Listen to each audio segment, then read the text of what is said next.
Sabihin ko sa inyo na hindi natin makikita sa NBA ang GOAT shooter na si Steph Curry kung hindi dahil sa unknown coach na si Bobby McKillop. Ang buhay ni Steph ay minamaliit siya dahil sa kanyang katawan. Payat nga kasi ito, hindi athletic at maliit pa sa kanyang posisyon kaya nga kahit pa nagpapasikat na sa high school ay walang top college teams ang gustong kumuha sa kanya.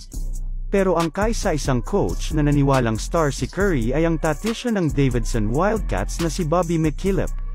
Inasahan nga ng ina ni Steph na magre-request itong patabain at palakasin si Curry pero sa mga mata ni McKillop ay perfect na itong player.